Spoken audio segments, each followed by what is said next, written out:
Gentlemen, start your engines.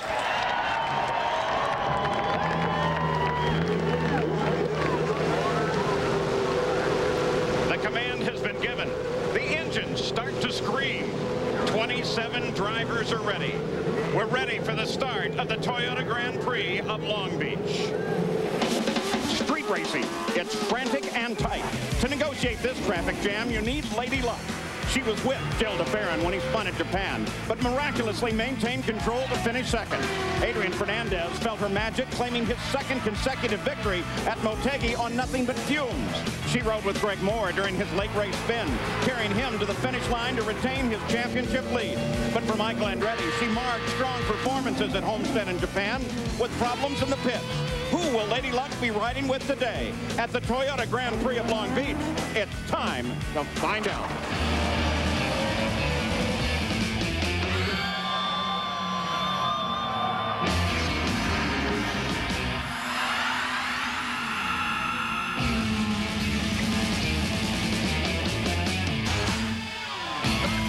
The champ cars are ready. They're already rolling on this new circuit here as we celebrate the 25th anniversary of the Toyota Grand Prix of Long Beach. There is a lot going on. We begin with Jan Beekes. There is, Paul, and yesterday morning, Tony Kanaan did not have a good morning.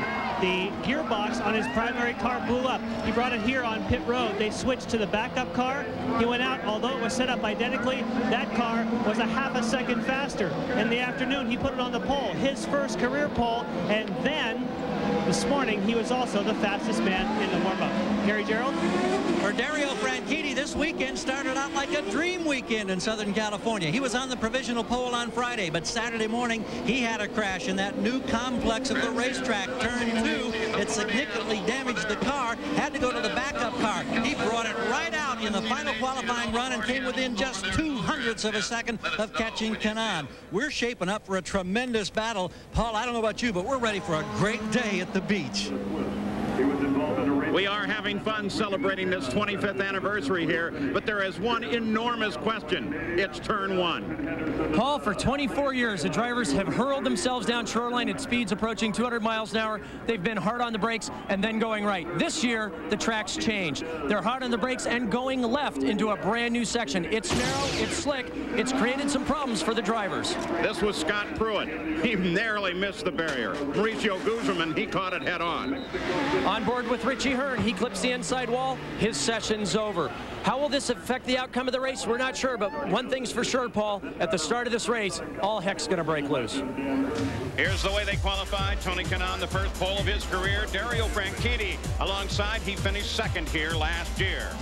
In the second row, Brian Herta. Last year at Long Beach, he started from the pole, finished third. His teammate, Mac Pappas, is alongside. The third row, Juan Montoya. Keep an eye on him. And Adrian Fernandez, the winner last week in Motegi. In row 4, Jill DeFerrin and Greg Moore, who won the season opener. The fifth row, Jimmy Vasser and Paul Tracy. Row number 6, Christian Fittipaldi and Mark Blundell. The seventh row, Michael Andretti. His first career win was here. And Mauricio Guzman. P.J. Jones and Cristiano D'Amata. Cristiano has the fastest Toyota engine. Patrick Carpentier and Elio Castro Neves in row 9. The 10th row, Tarso Marquez and Scott Pruitt. In row 11, Robbie Gordon and Alex Barron. The 12th row, Michel Jourdain Jr. and Rishi Hearn. In row 13, Walter Salles and Shigeaki Hattori. And alone in the last row, Luis Garcia Jr. Those are the 27 cars. Now, here today, 85 laps is the distance. The pit window opens at lap 15. We got plenty of onboard cameras for you. Here's the view of the Toyota Renard of Robbie Gordon. Quick all weekend, just couldn't put it together in qualifying. Cristiano D'Amata, the quickest Toyota. What a guy this guy is. He's got great potential, Paul, for a great race. Michael Andretti, the Ford Swift. He was the 86 winner here, looking for his first win this year. Jill DeFerrin, this is a great view. He's always so quick here. Will today be his day? Along with Juan Montoya, this kid is a rocket. Expect fireworks. Those are the onboard onboard cameras for you. The field now getting ready to move into formation. They were told that they should come off of the last turn, which of course is a hairpin here, single file, and then move into their rows of 2, hoping to get at least 6 of the rows off the corner before the green flag comes out. The look down on Seaside as they move toward that final turn. The pace car is the Toyota Solara. They will button up to the back of that car, and Tony Kanaan, the 40th man in kart history to sit on the pole. Take care of your tires here on the first couple laps. Take care of your tires. Boy, there's one of the stories right there, too. In these hot temperatures in the 90s, keeping track of the tires. And how are you going to fuel the cars in this race? Some think you could do this one on 1 pit stop. Pace cars off, I'll let you know. Get ready for green. Position 2 on the map. Tony Kanaan brings the field down now. And we go green. Now the critical turn lies just ahead at the end of Shoreline. The field screams down for Shoreline. The rest of the field comes off the corner slowly. Tony Kanaan moves to the front. Herta challenges to the inside into that first turn. Front of the field through there clean.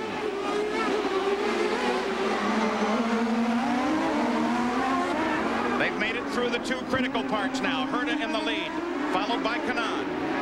Branchini is third.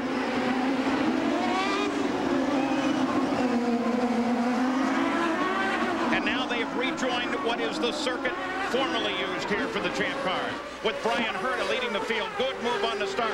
Tony Kanaan in second. Branchini sits back in third. Herta moved up from the second row to take the lead. This is an incredible piece of driving by these drivers, Paul. The support races have already had multiple accidents in that new section of the track. It just shows these guys are the best in the world. They got through there. They're trying to save tires, save fuel. As you mentioned, they might be able to do this in 1 stop if they've got long enough yellows, but so far it's been very, very clean. Oh, did you see Montoya kick that thing sideways as he came off the hairpin? Battle at the front of the field. And already somebody in trouble, and this is at the hairpin. That, of course, is Patrick Carpentier sideways. They will go for local yellow only, and they should be able to clear that car before the field comes around again. The great fear here, Paul, is with this new section, as narrow as it is, if a car gets sideways, it will block the track, forcing a red flag situation. The other traditional problem has always been up where Patrick Carpentier has just spun. Kart safety team is right on the spot to get that car out of the way, but we watch Brian Herta doing a great job trying to find the balance between conserving fuel and his tires, pushing just hard enough to keep the guys behind him, but not so hard that he has to come in early. You have to think about Carpentier's second race. Look at Kanaan off of Seaside, drops to the inside, makes the pass, pick up the lead. Carpentier, was going to say, now 2 races in a row, has problems in the early going.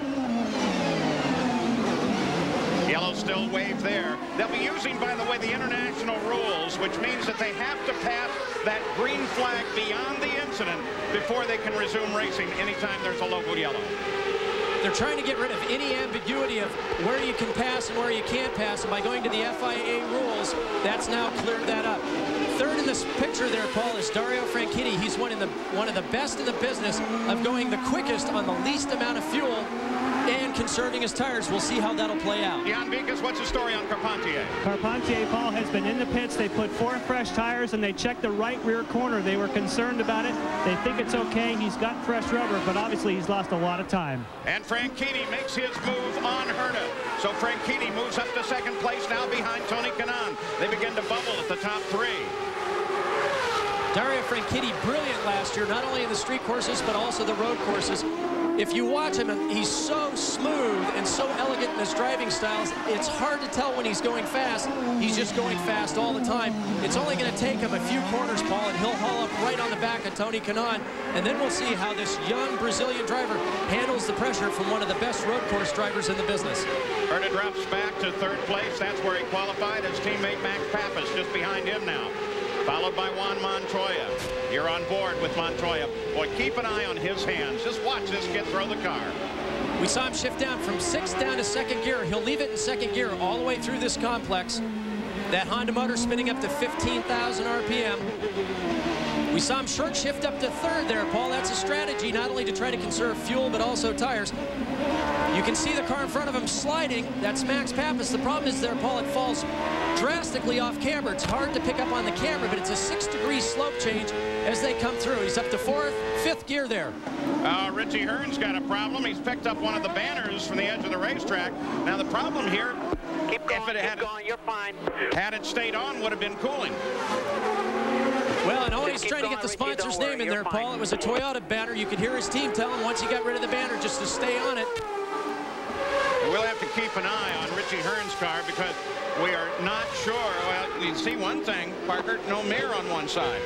He's lost the right side mirror, Paul. That's not critical going down into the turn 1 area, but it certainly is on the other corners on the track. So Richie Hearn will struggle to find himself back up in the field. He currently runs 22nd.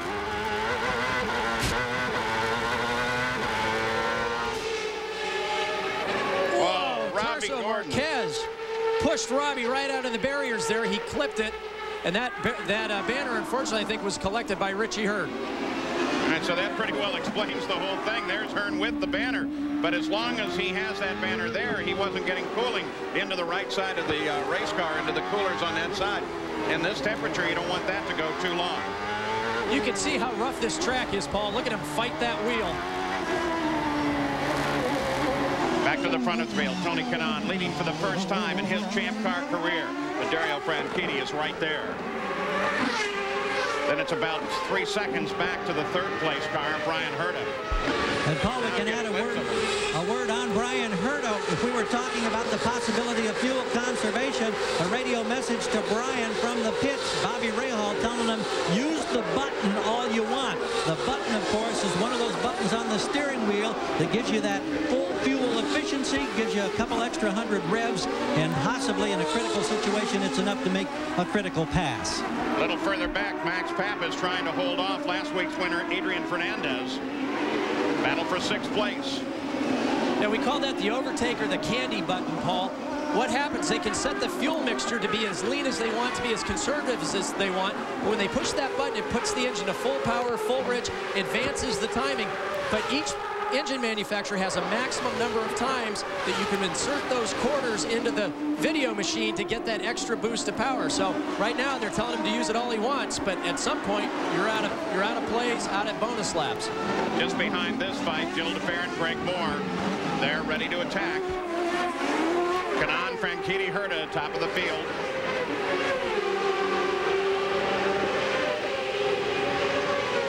Again on Shoreline. Heading down for that series of turns that they call the complex, mostly because it is. It actually passes between the fountain that you'll see here in a second and the beautiful new aquarium that they have built in the past season here at Long Beach, this city that has literally grown to success around this race in the past 25 years. Adrian Fernandez chasing Max. This is the first time that Patrick Racing has run their Swift chassis this year.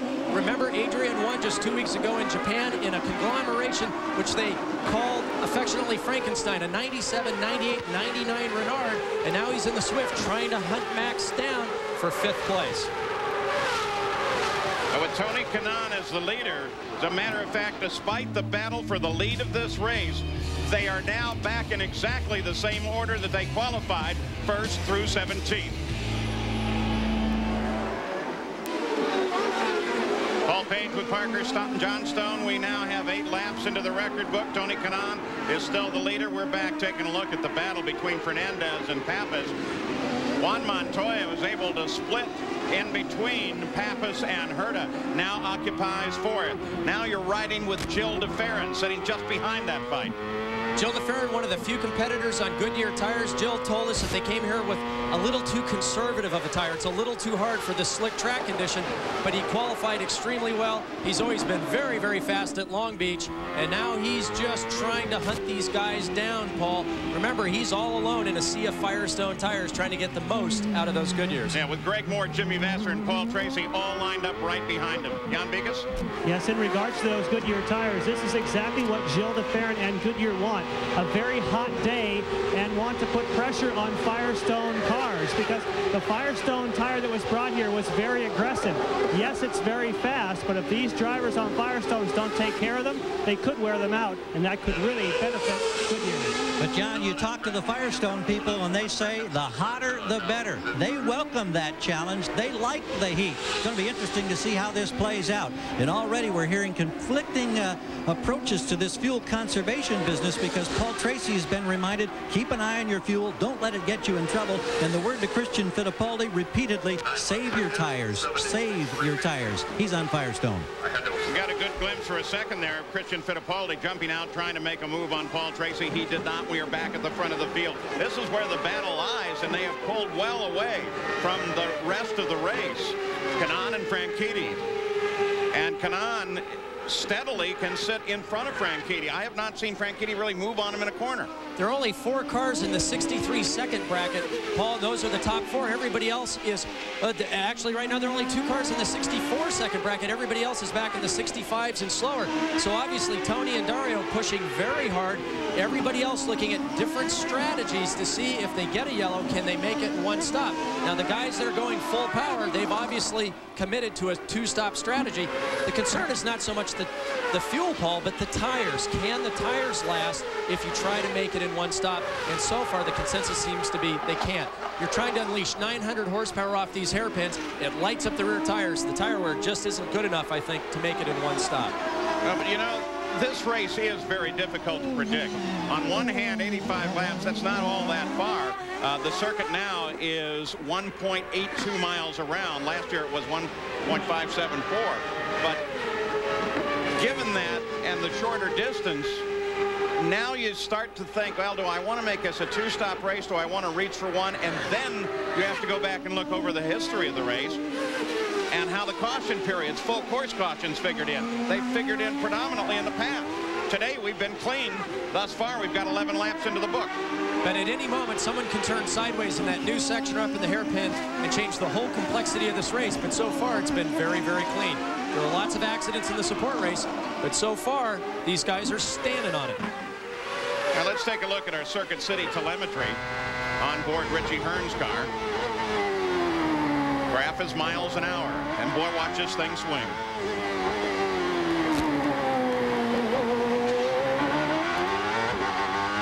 Richie, one of the few drivers down to first gear at the fountain corner. Watch how hard this thing accelerates once he gets back onto the old section of the track, Paul. Watch it here.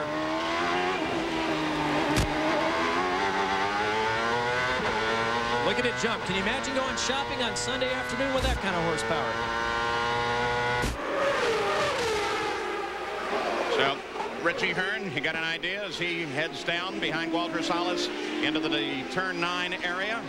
And back at the front of the field, Tony Kanaan is still just pouring it on. Gary, I got to ask you about the fuel situation on this car. Paul, I'm sorry, I was in a conversation here. We were just checking on the well-being of Robbie Gordon, and I didn't hear all of that lead in. Well, as we watch Tony throw it really sideways, let me go down the pits and ask John. Well, the situation for Tony Kanaan, I just spoke with Steve Horn, who's going to make the calls, and he said at the start of this race they already were going to go for a 2-stop strategy. So that would be most likely why you're seeing him running as quickly as they are. They're going to try and get away from the field and then make 2 stops. They're not going to try and gamble and go for 1. The leader just handles up Luis Garcia Jr. now. Franchitti does the same. Christian Fittipaldi finally was able to attack and get around Paul Tracy for 10th place. Tarso Marquez also was able to get around Scott Pruitt and now sits in 18th place. The only 2 passes that we've had in the past few seconds here on the track. Well, there's a lot of speculation. Oh, Gordon's off again. A lot of smoke at the back of that car, Paul. We don't know if he just overshot the corner or actually has a problem. We'll see if he can keep it running and get back on the circuit. Robbie Gordon, really, this is his local track. He wants to get back into the fight. That was a nice piece of driving, Paul, to spin that car around in such tight confines, except I think he just clipped the tires there with the left rear. Showman Robbie Gordon, he is good. Back onto the track itself. Montoya and Brian Herta. Montoya right there. This young Colombian, Paul, from the moment he showed up at Long Beach, was third quickest in the opening practice sessions. He has absolutely no fear, no concern other than being absolutely the fastest driver on the track. He is amazing to watch. And, you know, like many of the great drivers, he has kind of a shy little smile. Almost looks at you head down when he talks, but obviously is enjoying himself. And, hey, if you got a ride with Target Chip Ganassi, I think I'd probably be a pretty happy guy, too. So Tony Kanaan at the front, Franchitti second, Bryan Herta being worried very much by Juan Montoya.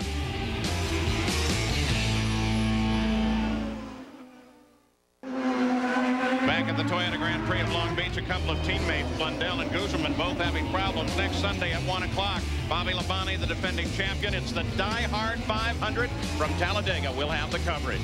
Now, we've had a couple of things going on. We start with Gary.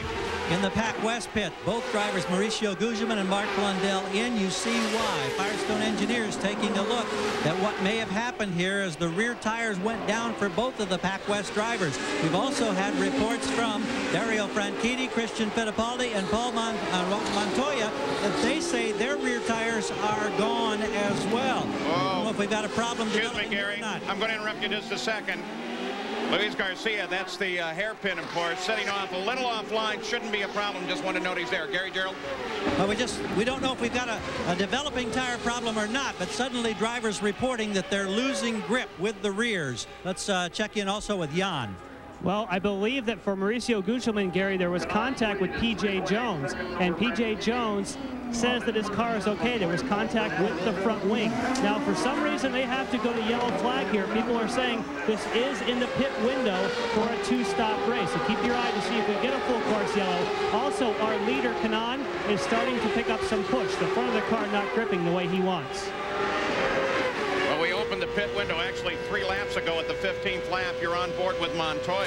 Fernandez just jumped around Pappas, picked up 5th place.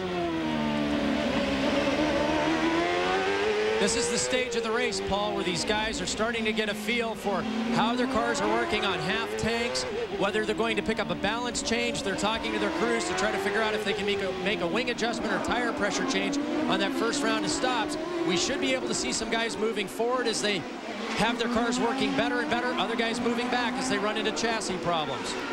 Boy, and look at this lineup. Everybody stacked up now behind Max Pappas after Fernandez was able to get around. Now DeFerrin is there ready to go to work. Christian Fittipaldi's just moved past Jimmy Vasser for 9th. Catching someone right here. Yeah, catching someone here, Paul, is one thing. Passing them is something else. To do it, you either have to have a superior car or just take a huge risk when you've got someone who dives in as deep on the brakes as Max does. He drives just like his predecessor, Bobby Rahal, goes in very, very deep.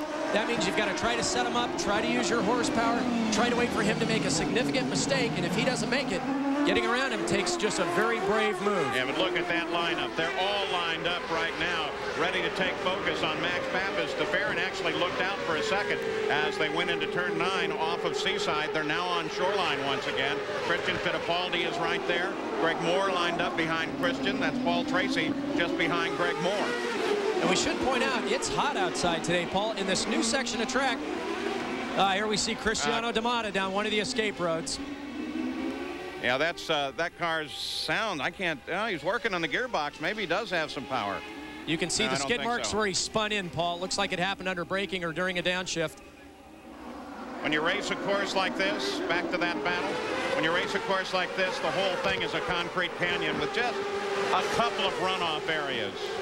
Those areas wisely placed there by the officials where it is most likely that you would run off. Here's what happened to Cristiano D'Amata. Just overcooked that corner big time. He had someone going down the inside of him, trying to outbrake him. He tried to hold him off on the outside. He locked the rears, a simple 180-degree spin, and they're pulling him back. So no damage to the car. If he can get it refired, he can jump back into this race. But I was about to say, with this new section of track, it's very demanding, not only physically, but also mentally. It takes a lot of concentration to get through this very tight, slippery section quickly, lap after lap after lap. The old course, you had 2 long straightaways to relax, to refocus your attention, to talk to your team. But now you have very little time before you're right back into the thick of things.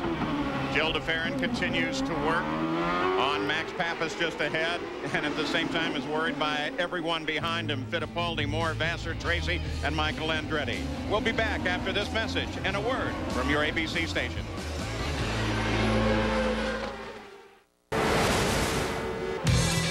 Today's first Toyota Spotlight focuses on the rich racing history here in Southern California. From 75 to 83, Long Beach played host to the Formula 5000 and then Formula One. World-famous drivers like Nelson Piquet and Niki Lauda, and of course Mario Andretti, all have stood atop the podium for the Toyota Grand Prix of Long Beach. Shigeaki Hattori into the barrier, way too perilous a position. They've just waved the twin flags at the start-finish line and raised yellow all around the course. That, of course, means that the Toyota pace car will come out, the field will flow, and it is just the right time for pit stops as Tony Kanaan, the leader of the race, was the first to lead the field down in. Here he comes, Gary. And in fact, he'll be headed way down to the far end of the pits. We look for Dario Franchitti. Franchitti in second place gets to his pit box first. Now we'll check and watch them. Everything routine. And let's check with Jan on progress for Kanaan.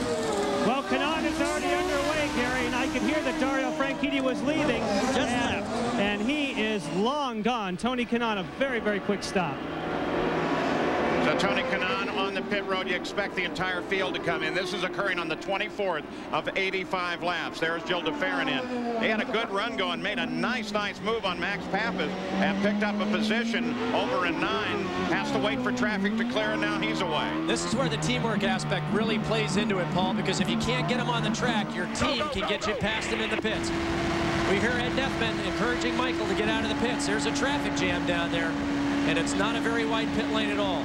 Again, you're using... Oh, you saw how close that was. City streets here. And when they do that, they're limited by the structure of the street. And the pits here are very narrow, as Michael has found out on more than one occasion. So now they all come back out. Again, full course yellow. They'll line up behind the Solara pace car. And while we were away, too, not only was it a good move by de Ferran, Montoya was able to move around Herta. Pit stops will change all of that. And Tarso Marquez had a quick little spin. As we join you, the green flag flies over shoulder line on the Toyota Grand Prix of Long Beach. Tony Kanaan retains his lead after a great stop. Dario Franchitti remains in second. Montoya exactly where he came into the pit, sitting in third, followed by Herta, Fernandez, de Ferran, Pappas, Fittipaldi, Vassar, and Michael Andretti. In that mix, we saw Mark Blundell. He's a lap down from coming in for that earlier stop, so he's out of sequence. Oh, Scott Pruitt sideways in the corner, and Marquez, he got part of that action, and the right front is badly damaged. Lone Penske car in the field. Al Unser Jr., by the way, is here at the track on crutches, but he says, guys, I will be back at Nazareth. Full course yellow once again because of this situation. Just yank on that. It'll come out of there. Here's what happened, Parker. Holy moly, Paul. Scott was trying to go down the inside of, it looks like the car, it's hard to see there, but it looks like Tarso Marquez didn't anticipate. You got to slow down when you're side by side going into the corner. We'll look at it from this angle, Paul. Oh, yeah, you can see he just speared him coming down the inside. He was trying to go around the inside of Helio Castroneves there, and Tarso just came in way hot, locked him up offline. There's no grip there. A lot of rubber already being thrown off the outside in the marbles, and just speared the back of Pruitt, turned him around, and that's the end of their day. And we're going to take a hard look at Helio Castroneves' car as well, because he did get some contact on that one. We are back through the second yellow of the day. So now, let's send you to our Wide World of Sports studio in New York and Robin Roberts. The look down on the Toyota Grand Prix of Long Beach. These aerial pictures courtesy of the Goodyear Blimp Eagle, based not far away in Carson, California. Goodyear recently increased its blimp fleet to 6, adding 2 airships in Europe and 1 in South America. And there she floats over the track. Now, next Sunday, more motorsports, not only Winston Cup, but I'll be in Indianapolis, Indiana for Pace Supercross as the 5-time and defending champion Jeremy McGrath is closing, yes, on his 6th championship. We will have the coverage. Now, I know sometimes it gets a little frustrating as we're told that it's 1 lap back to green. A couple of things that happened as we show you the field summary. A couple of things that have happened during that last little flurry of action. Michael Andretti passed Jimmy Vasser for 9th, and Paul Tracy got around Greg Moore for 11th place. And, you know, it gets frustrating from time to time with just as you go to commercial, we sit in the booth and say, oh, look at that happen. Here's the good news of that. Last 12 to 15 laps of this race, thanks to Toyota, we're going to be able to bring you, given the yellows, commercial free. And that should make for a great end of the race. We certainly hope so. So still with the last lap now before they go back to race speed, we send you to the pits again, and Jan Beekes. Well, to update you, Paul, on the leader and what took place during that pit stop is that they made no changes. Spoke with the McDonald's drive-through crew, and they say, we made no changes for Tony Kanaan, but we are, however, still concerned about tire wear. This played into their strategy. They wanted to stop twice anyway. Gary? We were checking with tire wear for Dario Franchitti, and Kim Green told us the tire wear was just about what we expected. Now, I can't define exactly what they expected. We had a look at the tires when it came on, and to our view, it looked like it was in pretty good shape. So at this point, we tried to check with a couple of the Firestone engineers to learn more about what happened with the Pac West situation. We know there was contact for Gugelmin that may have contributed to his rear tire going down. Not sure about the Blundell situation. They've referred us to Al Spire, and we've yet to find Al. I know he's up and down pit road somewhere. When we encounter him, we'll try to get more information. And one of the founders of this great event was Dan Gurney, along with Chris Pook, who had the idea to race in the streets. Alex Barron, Dan Gurney's driver here, started 22nd, now runs in 13th. Couple of onboards once again for you. There's the 3rd place car. Juan Montoya, you can hear him spinning those tires in anticipation of the restart, making sure he's got plenty of heat in him. Michael Andretti working his tires. We were able to eavesdrop on a conversation between Tony Kanaan and his team owner Steve Horn. Tony said his brakes were getting a little soft, but he didn't think it was a problem. Now, as the green comes out once again on the 31st of 85 laps, Tony Kanaan still the leader. Franchitti 2nd place. There's Franchitti. But take a look at Montoya. Montoya to the inside. Well, lets the back end go, catches it. The no fear poster child at it again, Paul. This kid has nerves of steel. Nothing intimidates him. Looking back for Montoya and Franchitti through the complex.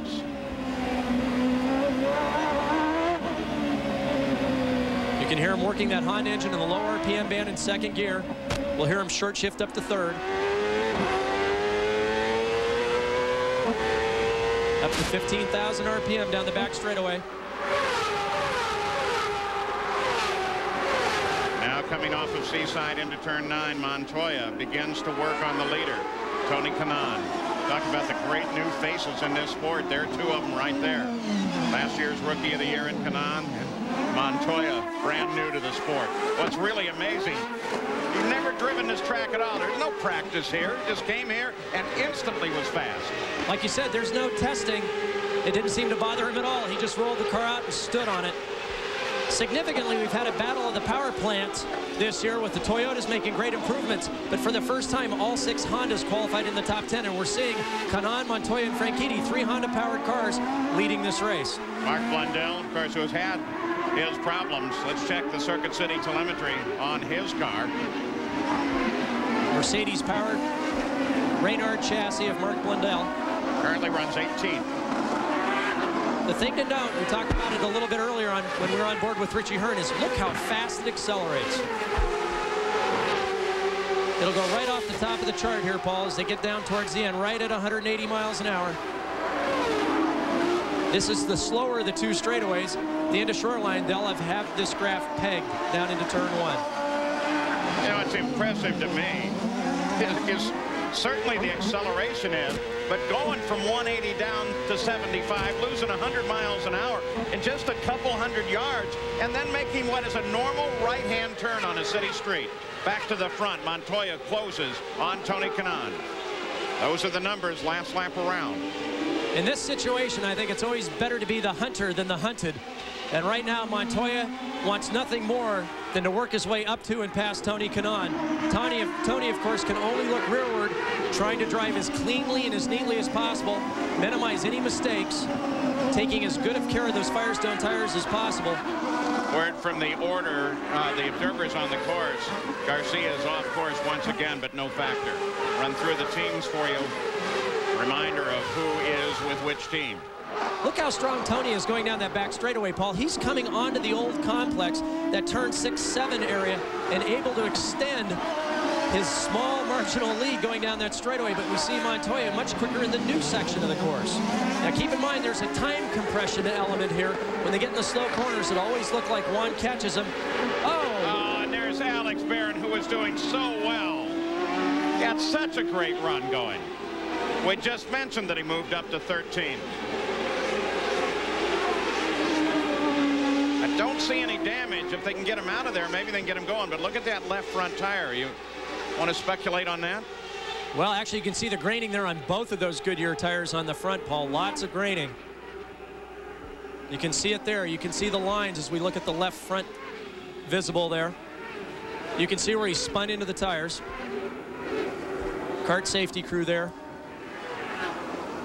And I tell you, there's no other time in the world that goes by as slowly as sitting and waiting, trying to get the car back on track and refire, trying not to lose a lap to the leaders. Look at this Vantillo for the lead now. 3 together. Kanaan, Montoya, Franchitti.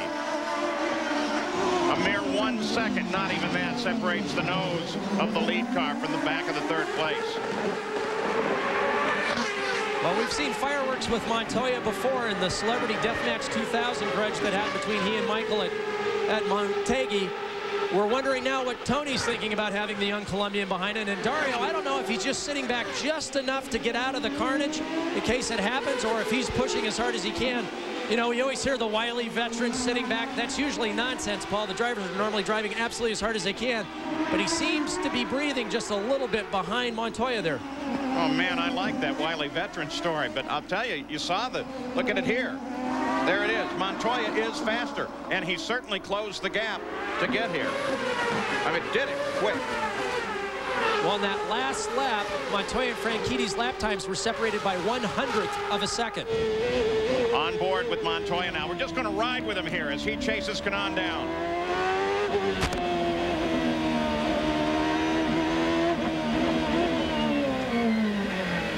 miles an hour.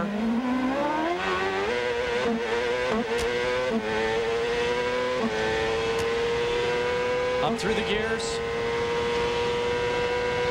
Max in the Honda out just over 15,000 RPM. Hard on the brakes, all the way down to second in that sequential box. He just pushes the lever forward to go down.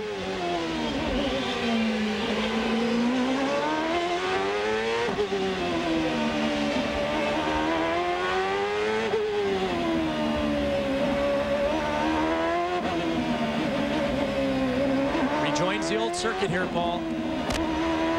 And keep in mind, this onboard camera is higher, so you can see where you're going from Juan's perspective. He's down in a tunnel. He can't see through these corners like our onboard camera can. Montoya not going to catch him here. The Batic at the front remains the same. Jan Beekes. Tarso Marquez has made his way back to pit road. Tarso, we saw you got in trouble in turn one. What happened? I have a lot of problems. Unfortunately, we are out of the race. My car was very good, much better than during the practice. And when I tried to overtake Robbie Gordon, he was closing the door too much, and he didn't choose just one line in the straight line. So he pushed me too much inside to the brake, and I brake on third party. And unfortunately, I missed the brake a little bit, and I pushed through it as well, and I lost my front wheel. And I know not the way that Tarso Marquez wanted this one to end, Paul. And you wonder what Penske's thinking about the decision to go with the single car. So it's Kanaan, Montoya, Franchitti. They remain spaced the same, covered by a blanket. We'll be back after this message and a word from your ABC station. Our Toyota Spotlight continues its focus on the history of this great event. In '84, Mario Andretti claimed his second victory on the streets of Long Beach, but the circuit now belonged to Champ Car. Andretti and his son Michael claimed 4 victories together before passing the crown to Al Unser Jr., who won 6 different events. But in today's 25th anniversary race, only Jimmy Vasser, Paul Tracy, and Michael Andretti have seen the checkered flag. On May 22nd, these cars will head off back to the ovals to Nazareth, Pennsylvania. Of course, we'll have coverage on Kart Today on ESPN2. If you haven't seen that, that'll get you up to speed for the race itself. And then the Kart Nazareth 200 on ESPN. Nothing's changed in that battle for the front. It continues to roll onward. These three cars of Kanaan, Montoya, and Franchitti, Paul, are the three fastest cars on the track by almost a second. But significantly, as we've been watching, Kanaan and Montoya are using their rear tires. You can see them sliding the cars, both coming into the corners and coming off the corners, while Dario Franchitti, very neat and tidy, conserving his tires, still able to run the pace, but I think getting much better tire wear. Jan Vikas.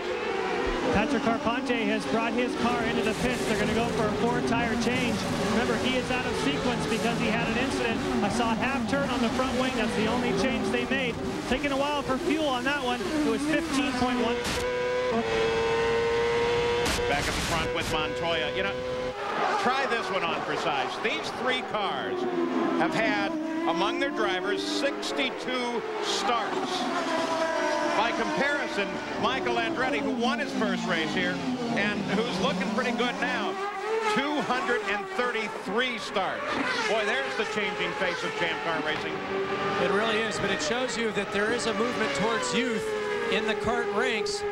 And we see these three young drivers, three very, very young, talented men that can get it done not only on ovals, but also on road courses and temporary street courses. Alex Barron, by the way, did make it back to the pits and was able to keep in the fight. Last few laps, Christian Fittipaldi, Michael Andretti, able to move their way past Pappas and catch up to DeFerrin. Now, Fittipaldi is 7th, Andretti is 8th. This, though, is still the focus. It's interesting, Paul, the last few laps, both Tony and Juan have started to clean up their act a little bit. They're not pushing quite as hard. Even though their lap times are still very, very fast, their cars are much more orderly. You don't see them sliding the back of the car as much as we did when we were away. Dario Franchitti still hanging on back there, but I know, Paul, that no matter what's happening as far as lap times, Dario's got to be getting the best fuel economy of the three of them. The only thing that's saving Tony is watch how good he is coming off this hairpin down shoreline. Every single time he's able to get a good jump off of Juan Montoya, and I think that's the only thing saving him from having Juan trying to attempt an out-braking maneuver at the end of the straightaway. Tony's very, very good getting the power down and accelerating down this long straightaway. Just past the halfway point now with 43 laps into the book. Michael Andretti now running 8th. Ahead, somewhere ahead there should be Christian Fittipaldi. But a full 4 seconds ahead. So Michael's been coming forward around Pappas, actually around Pappas, Vassar, and Tracy to end up in 8th place. Claire sailing ahead for the former winner here. You can see how hard he's working the steering wheel there, Paul. This is much different than the ovals, where the ovals don't tax you very much physically. Even though there's a lot of lateral loads, it's very smooth. These guys are maybe pulling 3.5 Gs on the circuit, but it's like having your head in a paint shaker at a hardware store. I always say the concentration level is high enough. It's like you're doing differential calculus in a sauna while you're doing a stair climber, and if you make a mistake, someone hits you in the head and takes $100,000 out of your wallet. And I tell you, to do this 85 laps in a row is very, very tough. And you actually drove on this circuit with that kind of philosophy? Oh, heck, I love this place, Paul. I only got to compete here twice. I finished 2nd and 5th, both times racing with the king of the beach, Al Unser Jr. The only complaint I had with Al, well, we saw Christian having to look down to Farron, was, gee, Al, I love racing with you. Can it be for the win sometime? And Al thought that was a good idea. We're going through the different manufacturers for you, engines and chassis. Interesting, 3 Swifts now run in the top 8. Let's go to Jan Vikas. Well, we talked about tires, and we even mentioned Al Spire. Here he is. He's a director of racing for Firestone. I know you're a little concerned coming in, and now some of the tires are showing big wear. Well, we've had some wear, but we've also had what we believe are a couple punctures, and we're watching the rear tire pressure as well. But the longer they run green, wear has been relatively high, but we're not concerned. And certainly some of the fastest cars, like Tony Kanaan and Dario Franchitti, they seem to be doing just fine. Okay, now, will it help you if they stay green and it stays hot, or is it, what's the best scenario for you? We don't think it really matters. If it stays green, that's fine. Our tires have a great reputation for durability and consistency, and if they come in and change and put on new ones, that's just as well with us as same thing. All right, thank you, Al. Let's get to Gary Gerould. At the other end of the pits, Jan, a quick update on Max Pappas. He's been sliding back. He's in the 9th spot, and sliding is the word. Oh, no. The leader of the race, Tony Kanaan, off head-on into the barrier. Okay, we see it, Tony. Sorry, buddy. Nice job, anyway. That was Steve Horn, team manager now there, talking to Tony Kanaan, saying, we see it on the TV. Oh, no. This is in turn 6, Paul. The officials were looking at this section after the support races had run. There were a lot of marbles. We heard some complaints there. You can see the surface very much coming up. And when you're trying to put 900 horsepower down to the ground, this is exactly what you don't need. But I have to compliment Steve Horn. What a gentleman. He's brought Tony Kanaan along through the Indy Light Series where they won the championship. And there all you heard were pat on the backs and kudos. He knows he's got a brilliant young talent in his hands. And there he's building up, ready to get on to the next race. And what a shame for this team, but they've done such a great job this weekend. And so now you ride with the new leader of the race. There's Steve Horn, fellow we were talking about. He and his wife Christine have been heavily into this sport all of their lives. And there's Chip Ganassi. He knows his guy, Juan Montoya, is in first place and about to see a full course yellow ahead of him. Tony Kanaan, that is a very long walk. There's Montoya. Jan Beekes. Well, you just saw Steve Horn. Let's talk to him. He had a great run going. Any idea why he got wide there in that corner? No idea really, Jan. The car was working fine. He was very comfortable with that. I noticed on the TV the track started to break up a little bit there, so maybe that caught him out, but otherwise I don't know.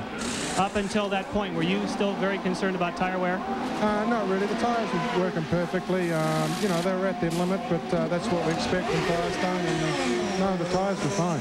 Thanks, Steve. Let's get to Gary. Boy, I'll tell you what, Jan, while you were talking to Steve Horn, the leader, Montoya, came in here for routine service, and they got him out of here in great fashion. Terrific stop for Montoya. You can hear Chip Ganassi telling Juan Montoya to go to position 1. That's the fuel controller that leans it out. You can hear him say to lean the fuel out there.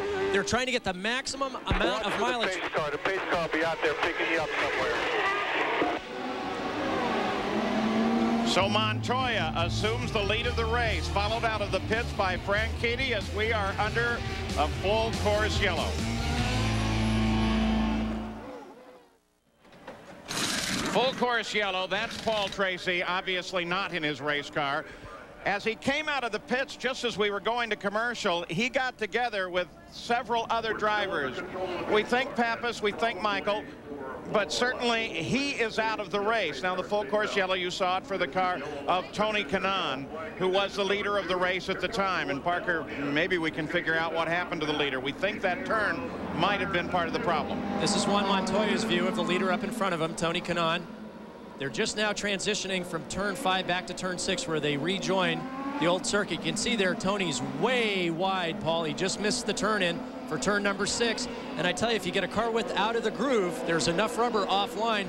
The car has no grip. It's like hitting gravel, like hitting ice, and the car went right into the tires. What a shame. Now, Tony Kanaan, the pole sitter and the leader of the race, right to that point, ends up into the barrier and out of the run. I mentioned earlier how important the concentration was. There's no other sport that takes this much concentration all the time. There are no breaks, no huddles, no coming back for points. And if you make a small mistake, that's what happens. All right, maybe we can clarify that pit situation, Gary.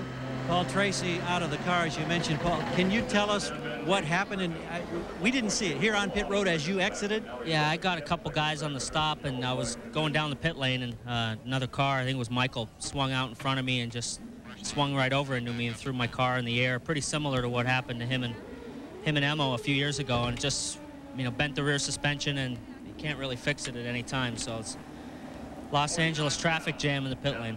Thank you. Good for Paul Tracy. He could keep a sense of humor as he climbs out of the car in one of the most important events of the year. So now here is the change in the order. It might be a long yellow, though.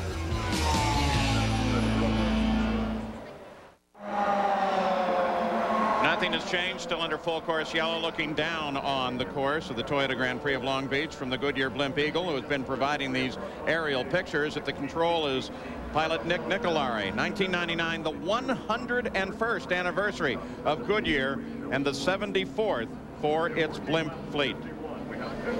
Now in 1 week, ABC Sports will head off to Talladega, Alabama for the Touchstone Energy 300. That's Saturday live at 3:30 Eastern. Let's get updated on how we played at the end of this race. Start with Gary Gerould. And with Rob Hill, who of course is on the radio with Juan Montoya. That was a terrific stop when you came in here. The question is, do you think you got enough fuel on this stop that you can go to the distance to the checker? Well, you know, with all kinds of racing, it depends how the yellows fall. If this yellow stays good for a couple more laps, I think we can make it to the end. Tell us about the development of this 23-year-old driver who's so spectacular, now leading the race. I beg your pardon? Tell us about the development of Montoya leading this race now at age 23. He's going to be a champion. He is phenomenal as a race car driver. I didn't think anyone would be able to step up like Alex was, but this kid's going to be great. Glowing endorsement. Let's check in with Jan Beekes. Now let's check in on the situation for Adrian Fernandez. The last race, everyone said, no, you can't make it to the end on fuel. Here we are again. Adrian Fernandez now in third spot. Can you make it to the end on that much fuel? Well, it's going to be a tight one, Jan. I mean, we're almost in the same position we were in last race, so it's going to be a gamble at the end. It depends on if we have another yellow or not, and it's going to be real tight. If I hear we're going green now, so you'll need one more yellow? At least one more yellow. All right, thanks, Steve. Well, Adrian Fernandez, there he is, fourth place. You're following Richie Hearn, by the way. At the last possible minute and use the button. The chess game unfolds. We heard there what he's doing is he's keeping it on the leanest fuel selection they have, which gets him roughly 8 to 10 miles per gallon. What Juan was told there is once it goes green, they hit the button. That'll put it on full power so that he can get back up to speed and put a break between him and Dario. There's no question Juan's very quick, Paul. Dario's the best in the business on going the fastest on the least amount of fuel. Want to mention Richie Hearn. He's, despite all of his problems, now in the points, sitting in 12th place. The race recap after 51 laps. The hairpin is ahead for Montoya. The green flag should come shortly thereafter. Keep an eye on Franchitti in second place. Well, for that matter, Franchitti hurt of Fernandez and Fittipaldi. He snookered him, Paul. He absolutely snookered Dario Franchitti. Unbelievable. Look at the lead that he's pulled out. I am very surprised that he was able to take advantage of Dario Franchitti like that through the back section. He was going very, very slowly, got on the button and stood on it. Here comes Herta, tries to move for second place, comes to the outside. Not the ideal passing position, but he certainly let him know he was there and a touch bit faster. Franchitti holds off Herta. There's Fernandez, there's Fittipaldi just behind him. Montoya drove away from everybody, hammered the throttle right off of the hairpin. It's deja vu all over again, Paul, from last year. We've got a green car, the Shell car, and we've got one of the Target cars in the top three. And you know, Paul, this just isn't the Long Beach Grand Prix, the race. This is an event. I know every North American road racer, including myself, grew up dreaming of winning 2 races when you finally became a professional. One was a kart 500-miler. The other was the Long Beach Grand Prix. This means a lot not only now to North American road racers, but it's got a reputation worldwide. What a way for Juan Montoya to get his young road racing career to a start in kart racing. First time in the season he's led, now a full lap under green and disappearing for the field as they came across the line at the conclusion of that last lap, the 53rd. He had 2.2 seconds on second place Franchitti. I never would have guessed that would have happened. That was a real surprise. I mean, that's really heads up for a 23-year-old and only his 3rd start. And it was beautifully done. But this is really becoming a chess game, Paul. How fast can you go on how little fuel? When it comes down to really 1 lap, it's the way I'm calculating it. Thank goodness I'm not sitting on a scoring stand trying to figure that out, because it drives me nuts. I mean, something's going to happen in the last 2 laps of the race. And again, final laps of the race, we're going to try to give you totally commercial free. Thank you to Toyota for making that available to us. And I tell you, there are a group of data acquisition guys down in the pits that are recalculating and recalculating and confirming and recalculating, along with the engineers on the engines, to try to see if they can actually get to the finish line. Max Pappas with Jimmy Vasser working on him.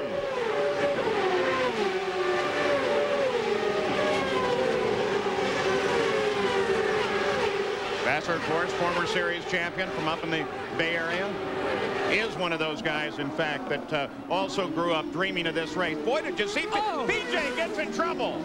It looks like he got nailed by one of the players' cars there, Paul. And that'd have to be Greg Moore. PJ, who had a good run going, working his way up. It's a little wide on the corner, gets tapped, wants to get going. Son of the great Parnelli Jones.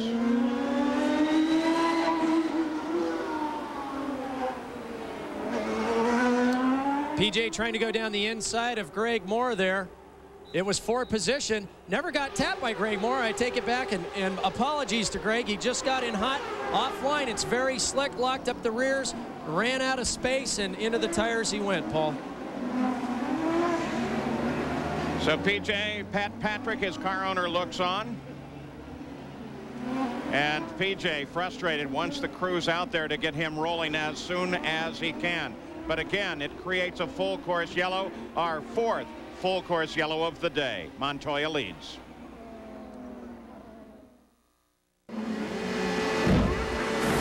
Our Toyota spotlight is on the stars who were out in full force yesterday at Long Beach to take in the atmosphere and participate in the Toyota Pro Celebrity Race. Early on, the racing was tight. But then the action heated up when Andy Lauer got his car spun from behind and went sliding into the wall. Then Donny Osmond got involved, flipping his car.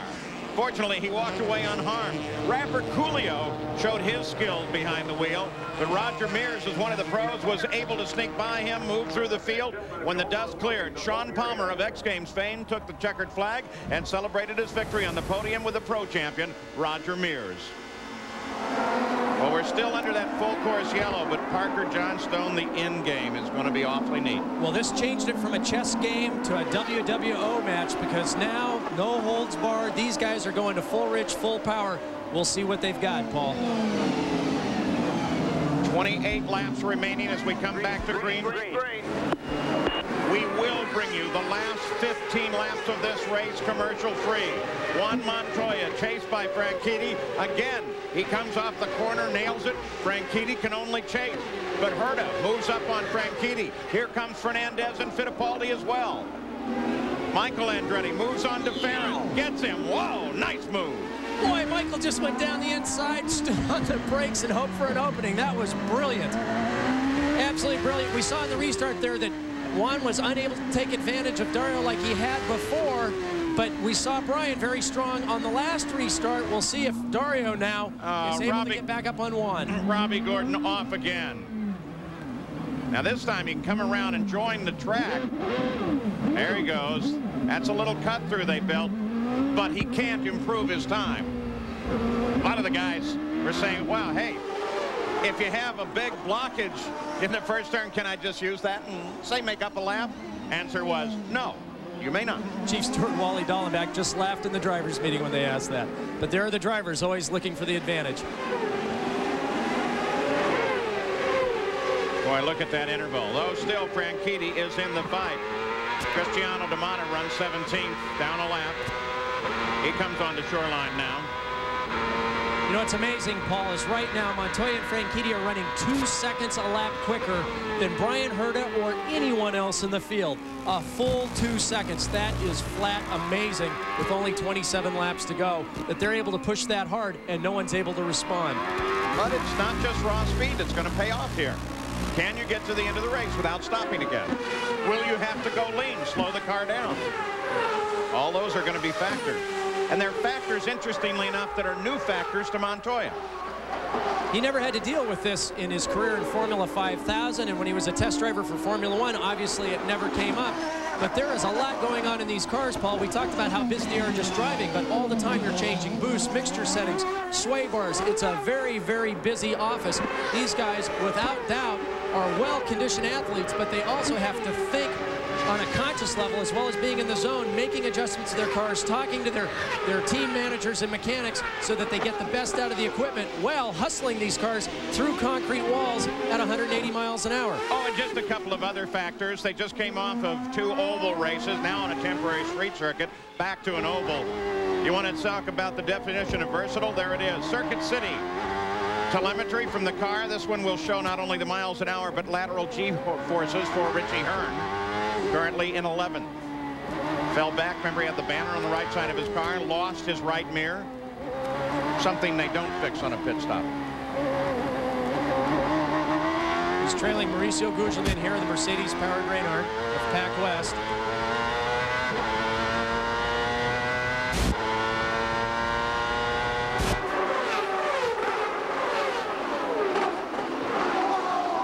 So Richie Hearn continues on. So does Montoya, Franchitti, Herta, Fernandez, and Fittipaldi. They are at the top of the field.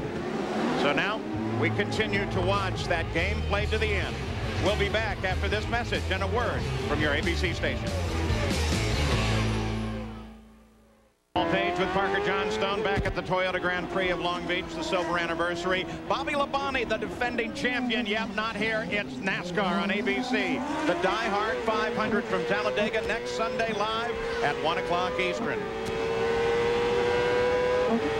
Here are the current standings for you as you ride with Juan Montoya leading this race in only his third start. 3.5.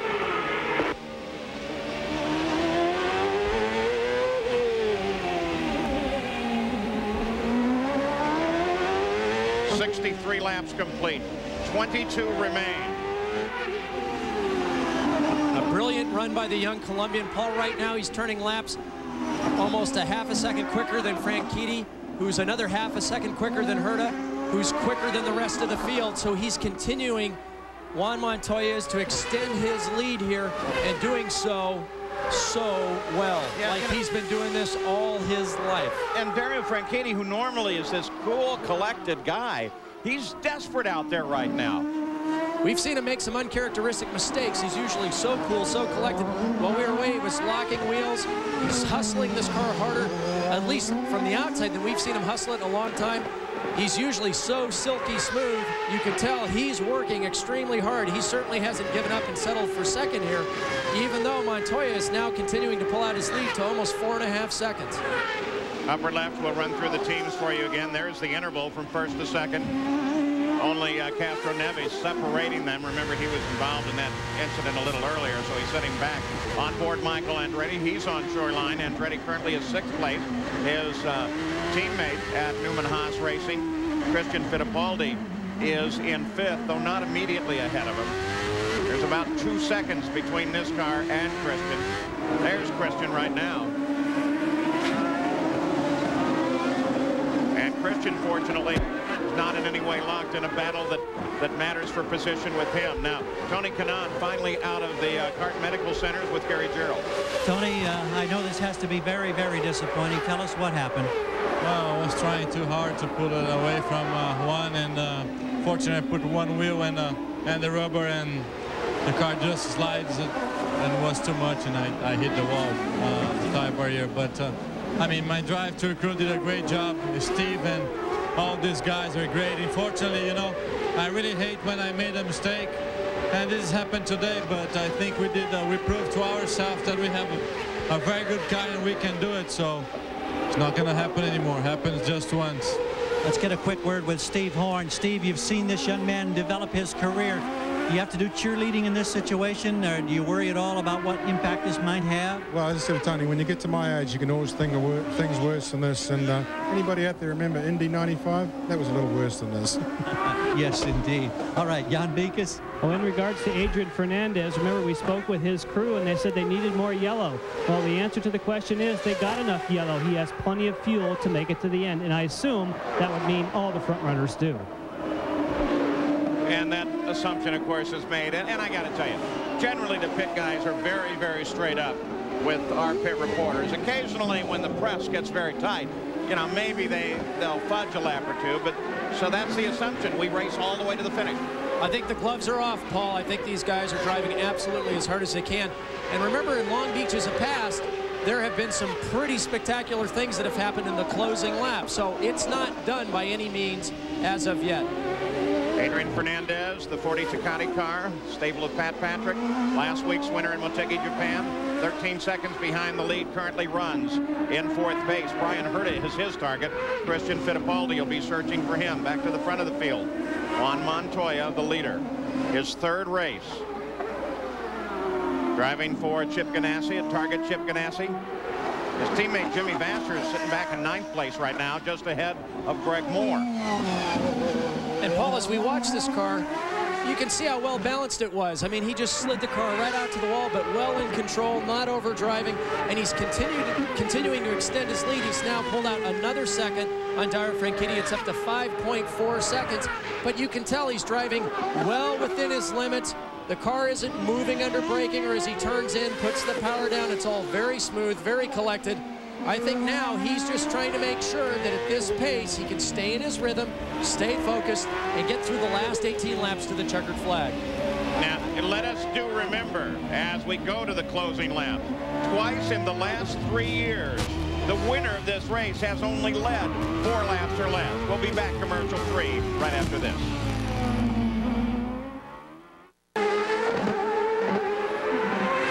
We're back at the Toyota Grand Prix of Long Beach. Now the entire remainder of the race will be brought to you without commercial interruption by Toyota. Boy, we've been trying to get sponsors to step up to this plate for years. Thank you, Toyota. As a race fan, I know that makes a world of difference at the closing stages of the race. Thanks, Toyota. Montoya is the leader by 7 seconds over Dario Franchitti, Brian Herta, and Adrian Fernandez. Christian Fittipaldi sits in 5th. There are your current standings.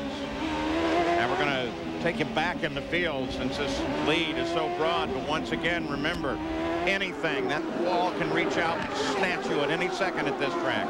Michael Andretti with Gilles de Ferran all over his back door, and Pappas all over de Ferran. And then Jimmy Vasser just sitting there in the best seat in the house for that battle. Now up ahead of them, Paul, is the lap car of Patrick Carpentier and then Michael's teammate Christian Fittipaldi. But it's obvious now that de Ferran, as we saw earlier, is quicker than Michael. Michael was actually getting away a little earlier, but now he's fallen back into the clutches of de Ferran. Once de Ferran is able to figure out a way how to get around Michael, and I say if because that is very, very difficult to do, I expect he'll pull away. But we can see that right now Michael's holding station. Also watching de Ferran is Jan Vikas. Yes, and I spoke with Derek Walker, the team owner, and he said right now we can run faster than the other guys, but traffic is the problem. Because there's so much rubber that's on the racetrack, you don't dare step out of line to try and make a move. You have to wait for a mistake for the guys ahead. Paul? Gary Gerould? Quick update on Juan Montoya as he continues to stretch the lead. The 23-year-old rookie is just amazing. And remember, Chip Ganassi and his team are looking for their 4th straight win here at the beach. And they now have the luxury of knowing that even at the pace they're running, they should have 2 gallons of fuel left when he gets to the checkered flag. All he's got to do now is go mistake-free over these final 15 laps. No small feat here as well. That sounds easy, Paul, but I tell you, it's hot. It takes a lot of concentration. If you've got a lead like Montoya does, it's easy to fall out of rhythm, and it takes just the smallest mistake of even a 1/4 of an inch, and you're out of the race. Now, when we were on board with Gilles de Ferran, we saw some smoke coming out of the back of Michael's car. That was simply brake lockup. Michael is pushing this car as hard as we can, and as we watch, Gilles de Ferran trying to force Michael into a mistake there, Paul. In fact, we're going to stay on board with de Ferran here. Michael just ahead. This is the best battle on the circuit. It is a fight for 6th. Listening to the radio, listen to the gears.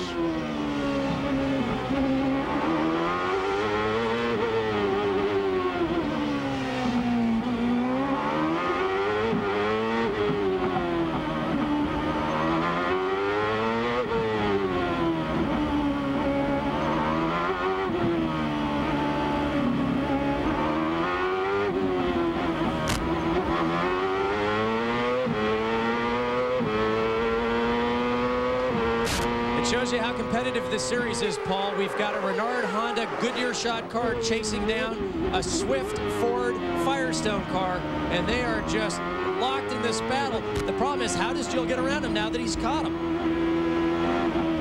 Hairpin ahead. Let's look at that battle from the blimp. De Ferran comes to the inside. Drag race down the straightaway. Michael gets a little better off the corner, but De Ferran's right there. Now the tell will come at turn number 1. You can see that Gilles turned in later. He's got a draft. He's trying to use that to his advantage. DeFerrin locking up that right front, trying to get down on the inside of Michael, Paul. And Pappas was able to close in on this one. Look at that three-way fight now. Back with DeFerrin. Michael and Jill are using up their tires at a heavy rate now, which will favor Max. We can see on that last lap that DeFerrin was a few tenths quicker than Michael, but catching him's one thing, getting around him is something completely different. He's trying to set him up, trying to work the mirrors, Paul. What I mean by that, he's looking down the inside, looking down the outside to try to distract Michael from the task of driving the car and looking ahead. And look up there behind Pappas, that's Moore now, who was able to get around Vassar. And did it on that back straightaway as well. Oh, what a good fight this is. P.J. Jones back in the action after his incident earlier. Okay, feels okay. 11 laps remaining. Update on Greg Moore now. Yes, what Greg Moore has been instructed to do, Paul, is to use the button as much as he can, including coming off of the corners. They know they have enough fuel. They keep saying, use the button to give them just that little more turbo boost. Once again, Paul, that resets the fuel to maximum power, advances the ignition timing, and what it allows them to do is get everything they can out of their engine, but they have a maximum number of times that they can use the button or a maximum amount of seconds that they can use it. As long as they're full throttle, and remember, as they're upshifting, they're full throttle the whole time, just pulling up through the gears. The electronics automatically cut out and refire the engine at exactly the right time as they're shifting up through those gears. And the first time they lift off the throttle, then that button is disengaged and it goes back to whatever power setting they've got on their fuel dial. But some of the systems will allow just continuous full power, but it puts a real strain on the engine because at some point you run out of maximum power and it all falls out of the back of the car quite spectacularly sometimes. Fittipaldi still traced by DeFerrin. 75 laps complete, 10 to go. Thanks to Toyota, we are commercial free through the end of the run here. Montoya is still the leader, driving for Target Chip Ganassi, followed by Franchitti, but not closely. Franchitti is 9 seconds back, and 9 seconds further back is Brian Herta. This is where the fight seems to be. Michael Andretti, there you see him, just ahead of DeFerrin now. So that whole battle closes down. DeFerrin first raced here in 1995. He's led 56% of all the laps he's ever turned at Long Beach. Here comes DeFerrin, moving on him. Now, started out, took a look, can't do it. And this is the first time, Paul, he hasn't led a lap here. This place owes Jill DeFerrin. He may not get the win, but at least getting around Michael Andretti would be some satisfaction considering how hard this team has worked developing this Goodyear tire package. Michael with Jill right behind him. Comparison in tires here. Now we know that Jill's Goodyears are much, much harder, but given the hot day and the long race, is there an advantage perhaps now? Well, the Firestones have always liked hot conditions, something that traditionally the Goodyears haven't. So even though DeFerrin's tires are a little bit more conservative, a little harder in compound, I think right now that Michael's Firestones may be working well, but the problem is DeFerrin's quicker in all the places that Michael isn't, but he can't use it to his advantage, where Michael's much quicker, as we saw much earlier in the race, is coming off the hairpin down Shoreline Drive, and DeFerrin can't get a run on him to try to outbrake him down to the inside. Where DeFerrin's quicker, he can't pass. Oh, no, and this may change the entire complexion of the race. Looks like Mark Blundell from the colors, Paul. I'm not sure, but it looks like the Motorola-sponsored Pac West car. But if they go full course yellow, which I would think they would be inclined to do. Oh, no, it's not. It's Cristiano D'Amato. And the yellows come out. We go to full course yellow. We'll slow the race. The field will pack up on Montoya with 5 laps to go. Well, that's what I get. I finally stick my neck out and try to guess the car, and I got it wrong. Unfortunately, Cristiano D'Amato, who was the highest qualifying Toyota, his day's done in the tires. And I don't want to get you wrong. My guess is we got 8 to go right now. My guess is by the time they cycle everything, it'll probably be 5, maybe even only 4 to go. This is the 5th yellow of the race. Here is Cristiano D'Amato. On board, coming through turn 6. Oh, Paul, that is the same place that Tony Kanaan got into the tires. You can see he missed the apex by probably no more than about a foot, and that's all it took. Now, that's the same place where we saw earlier that the track is coming apart, and Cristiano, unlike Tony, you can see his skid marks just lower to the right there. Cristiano missed it by inches, Paul, just merely inches. That's all it took to put that MCI WorldCom car into the tires. You know what I like to see there, too, is the course marshal immediately jumped to the fence to climb up on it to look to make sure he's okay. They are all volunteers here, except, of course, for the kart safety team and those types, but the course corner workers are volunteers. They always do a great job, and they always jump on it. Having made that point, too, we saw the same thing a week ago at Motegi, and we don't often see this. When we had the fire with the Pat Patrick car, Scott Pruitt, 2 firefighters were over that wall on top of the car. They were local firefighters, and they were right there. They weren't going to worry about traffic. They were going to worry about dealing with it. It's that kind of courage that helps us do this. You got to remember, Paul, this sport is dangerous. I mean, you can get killed doing this, and these guys are right there. Now, this is Mo Nunn, the engineer for Juan Montoya, who was so successful with Alex Zanardi, and of course Chip Ganassi, the team owner, looking for one of his cars to win their 4th straight Long Beach Grand Prix. And Chip Ganassi, of course, the car owner. Proud man of Pittsburgh, hoping that he can see his young driver bring it home in first. The fuel game, well, that's totally out the window now. There's no question about it whatsoever. 7 laps remain under the full course yellow. You know the kart safety team's going to do everything they can to pull that car clear. And the field with Montoya leading it behind the Toyota Solara pace car. Franchitti is right there, and the game is to Franchitti and Herta now, because this is going to be their chance. There was an interval as deep as 10 seconds from the leader back, and now they're right on top of them owing to this full course yellow. There's your full field summary. You can keep track of your driver. The focus is going to be on the front of the field, and all that we need to know now is how quickly will they be able to clear the course, restrack the barrier, and put us back into the fight. And I tell you, from Juan Montoya's perspective, Paul, as he was in the zone, there was no doubt he was pulling out a lead.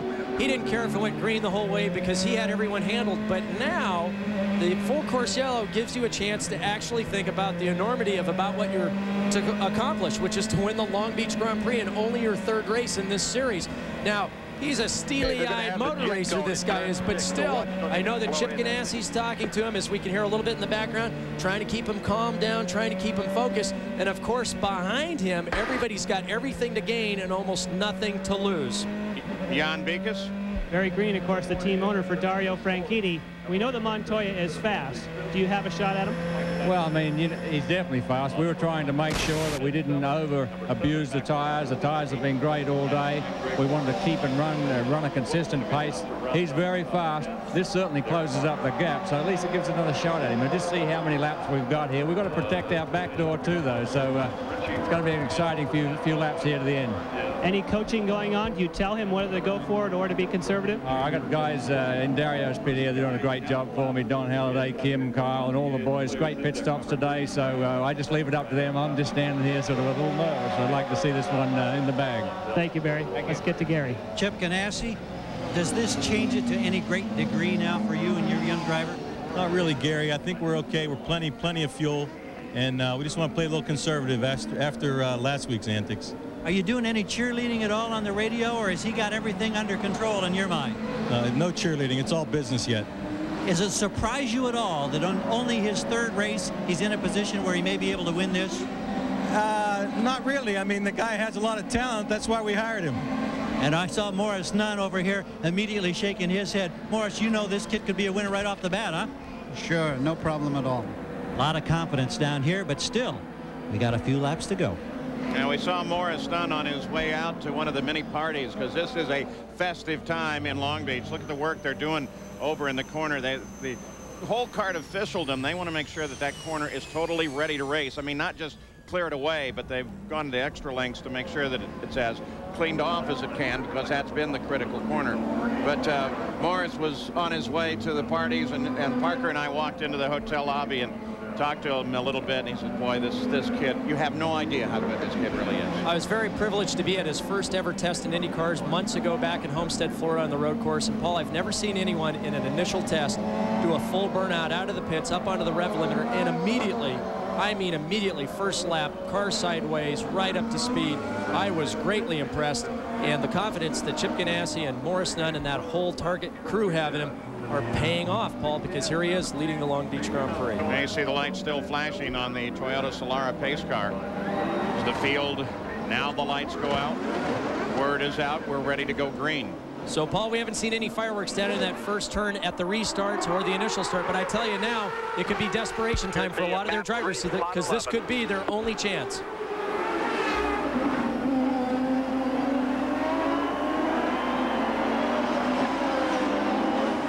Can he get a jump like he did before, Paul? We'll see. Crowd jumps to its feet. They're off of the hairpin. Green. Franchitti stays there on this one. Herta tucks in pretty well, loses some distance. Fernandez falls well back. Franchitti's all over him down to the first corner. 4 laps to go.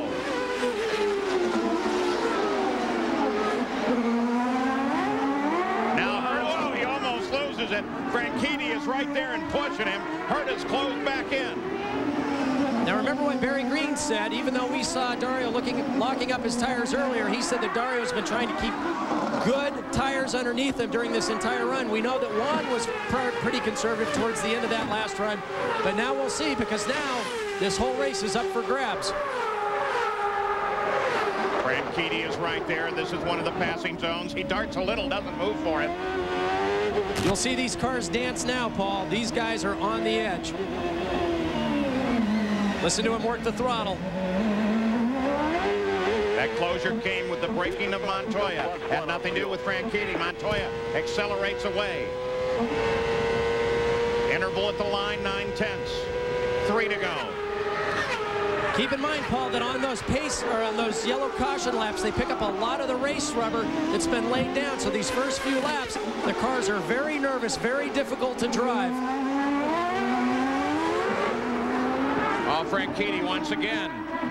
Montoya, though, is the faster. Franchitti's really got that car darting. You're not looking at lap time. That's the speed that we see on the right there. And Montoya is starting to pull away. Look at him drive that car, Paul.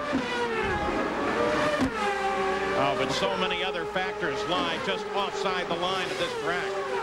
Twice we've seen it today. We're just a wheel 6 inches off into the marbles, and you're into the barrier.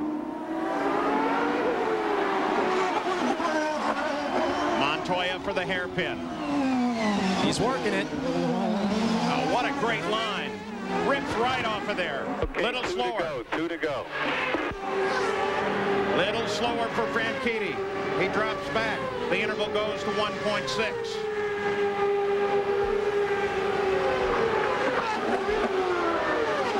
Well, we've got the 3 best street course racers in the business here, first, second, and third, with Juan Montoya. We didn't know he was one of the best in the business, but apparently he's just given notice. Dario Franchitti and Brian Herta. The great Jody Scheckter used to describe a driver as driving disconnected, meaning that he was skating the car everywhere he went, but still in total control. I think that definition works here. When my team owners used it, it meant that my head was disconnected from the rest of my body, Paul, so... I was going to say, that's a whole different deal. Yes, it is. We won't go there. 11, Michel Jourdain Jr. stopped on the course over by 11. Shouldn't be a factor, especially since we're in the final laps. Sounded like Chip Ganassi talking to Juan Montoya. You can hear how monotone, how calm he is. Okay, 1 to go, 1 to go. White flag, white flag. Chip Ganassi calls it for you. You saw Jourdain's car there at the edge. It will not be a factor in the final lap. Order remains the same. Montoya, Franchitti, Herta, Fernandez, Fittipaldi, Gelderferin. If you're in this position, Paul, you're just going, come on, baby, keep running. You really want to be very clean here. You brake just a tad early, give yourself just an inch off the wall, but not too much. You can't get off the racing line. He has the time, 2.2, as they went under the white flag separation, Montoya to Franchitti. Back in his pits, everybody there that's worked so hard for so long getting these cars ready for this race after Motegi, their hearts in their throats, fingers crossed. Oh, this kid is good. So very, very good. Juan Montoya, his 3rd race in the series, looks for his 1st career win. To the man, You are the man. There you heard Chip Ganassi say it. You are the man. Great job. Great job. Oh, without question, the 39th winner in kart history, and the name is Juan Montoya as he thanks the crew. Look at that. There's a happy guy.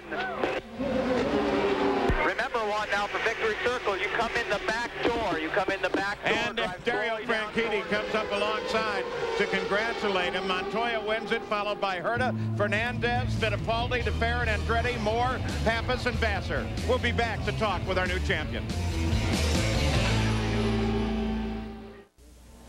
Fourth year in a row, a Chip Ganassi car has won at the Toyota Grand Prix of Long Beach. This time the name is Juan Montoya. The celebration very definitely underway.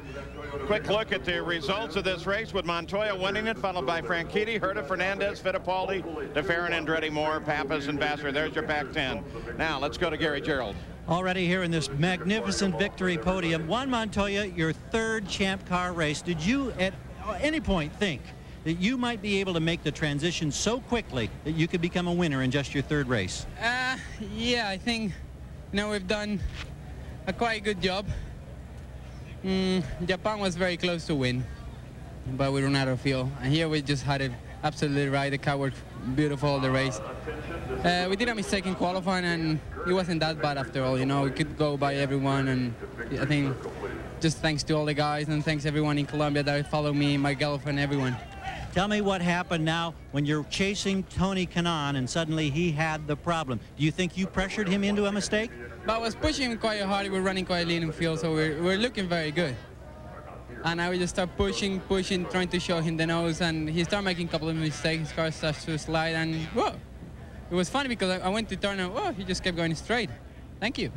4 straight wins for Ganassi and Target Racing. Congratulations. Great drive. Thank you very much. Jan Bikas? Well, it's also a great drive for Dario Franchitti, but you're not as happy. You seem discouraged, but it looked like he gave it everything he had. Yeah, I gave it everything. We didn't have the car today, which was unfortunate. We were just lacking a little bit, but my guys at Team Cool Green, the stops are good. I mean, I have to say the stops were excellent. They kept us in the hunt all day. But on the track, we just weren't fast enough today. So, second place is good points for the series, but it's first loser, but there we go. All right, Dario Franchitti, with the man and with the talent that he has on the street circuits, a bit disappointed. Paul? So with the points, Greg Moore at least finished well enough to stay in the lead of the points. Adrian Fernandez in second, DeFerrin moving up. But you're going to see that name Montoya as he's now 7th right off the screen there, and it will come forward. Don't forget May 2nd, the Kart Nazareth 200 will have coverage both on Kart Today, on ESPN2, and on ESPN. What a great day to celebrate the silver anniversary of the Toyota Grand Prix of Long Beach. Thanks for being with us. I'm Paul Page with Parker Johnstone, Gary Gerould, and Jan Bikas. See you in Nazareth.